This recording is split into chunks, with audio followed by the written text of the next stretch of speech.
Right, so it's Sunday and it's not a very nice day out there, it's quite wet.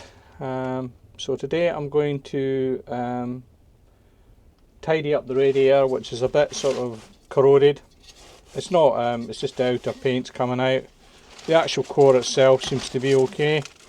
So for its age and that, I think it's fine. But the radiator itself, the actual outer part of this,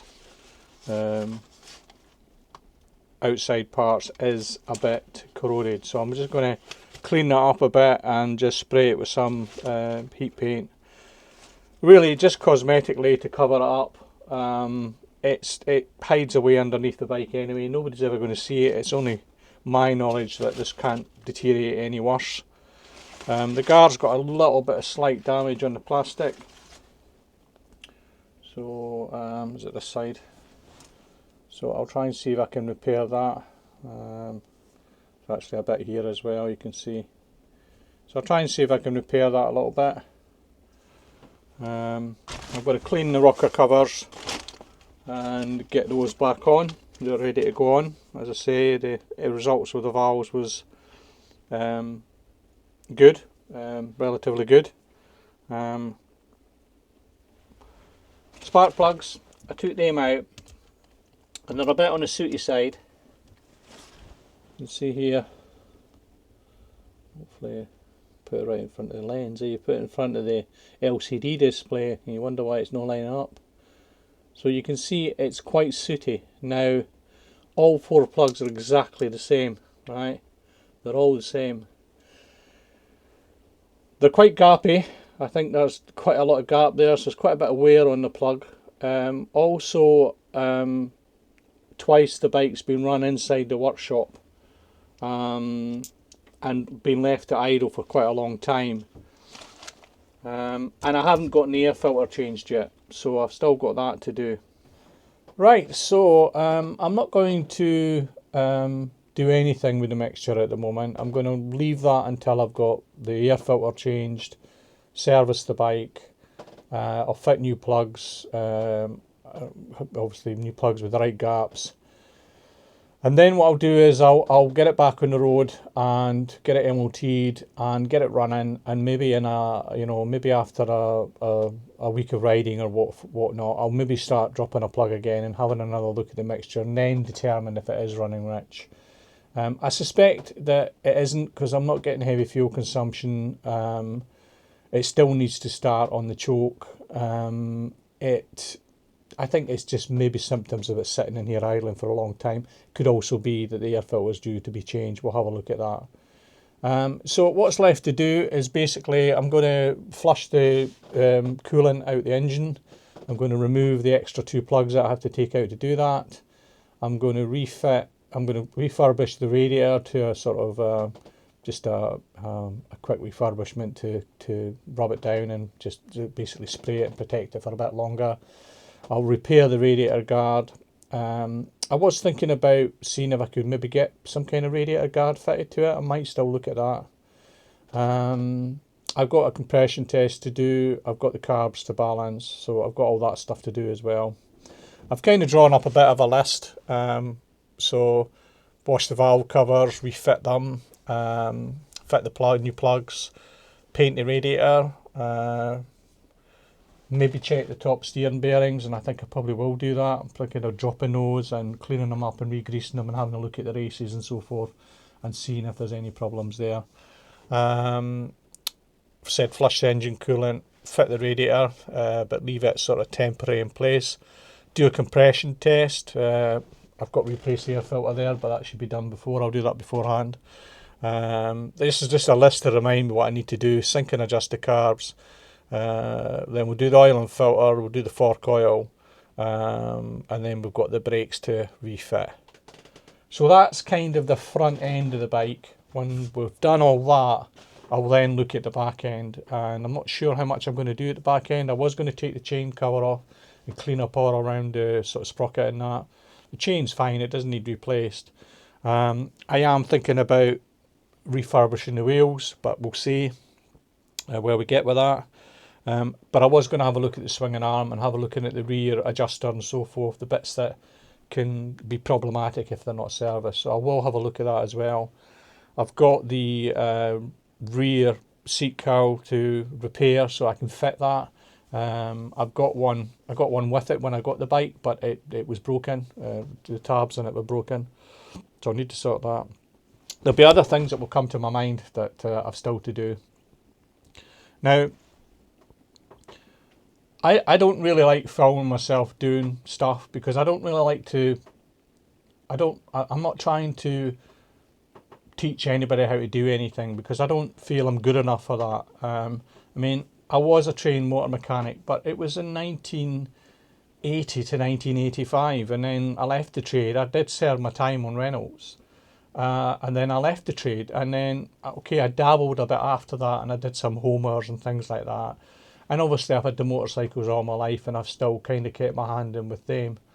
But I do feel that I'm the rusty mechanic because I'm so out of practice with the things that I used to do, and a lot of things have changed so much since my day as well.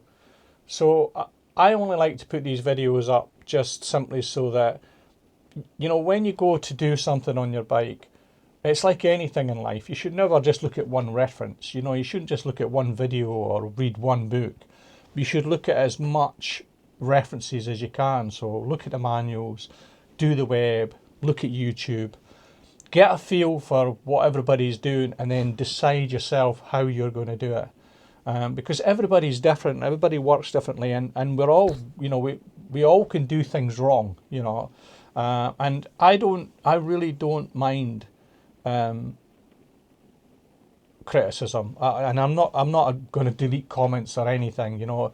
As far as I'm concerned, if somebody spots something I've done wrong or potentially was a bad idea, even dangerous, then I'm happy for the comments to go in there because I'll respond to it, and I'll respond to it in a positive way. Everything you do in life is you never stop learning, and especially when you're being so out of it for so long. Last week when I was doing the valves, it took me a good 10-15 minutes to work out exactly what I was doing because I was so out of sync with it. It'd been that long, and of course it's a V4 as well, so it's slightly different from a conventional engine, where you just have the cylinders all in line. So it kind of, I'm kind of just getting into it myself again in the last few years in a sort of heavier way, and taking on maybe now bigger jobs. But please, don't just look at what I do. I don't do many videos where I show you stuff. I thought it was handy to show you how to get access to the valves. I thought it was handy to show you how to check the valves. I don't feel I filmed it that well, but you know what, if you can integrate that with other bits and bobs that you pick up on the way, then all these bits is enough to give you an idea what you're doing.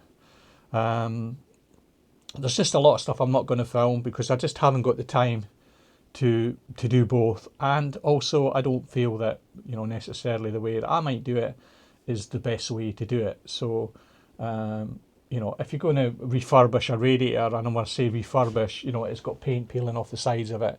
If you're going to rub that down and spray it with something, then you can decide how you're going to do that. You could get the radiator professionally refurbished if you want. I'm not going to go to that distance. I'm just going to tidy it up a bit, which is my general approach to the whole bike. I'm not trying to.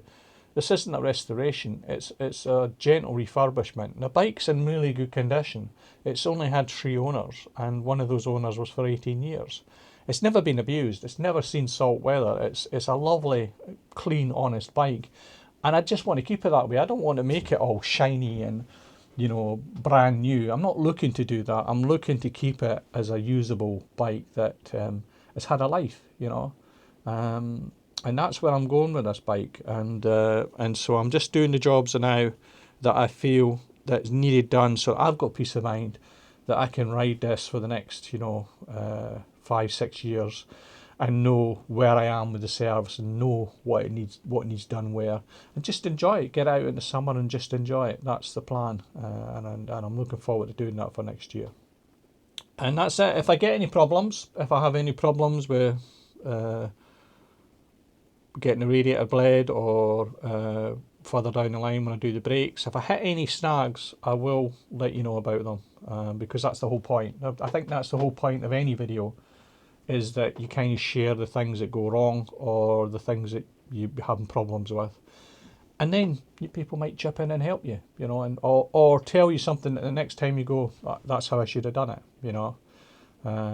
So please, you know, I'm doing this as a history for me to look back on with my motorcycles, because I know that time will run out and there'll be a point where I might not be riding. So, you know, I'm doing a lot of the motorcycle stuff. I'm doing the riding, going out, filming stuff. All that is just historical for me. It's a reference point. I know that I'll go back to in some point in time.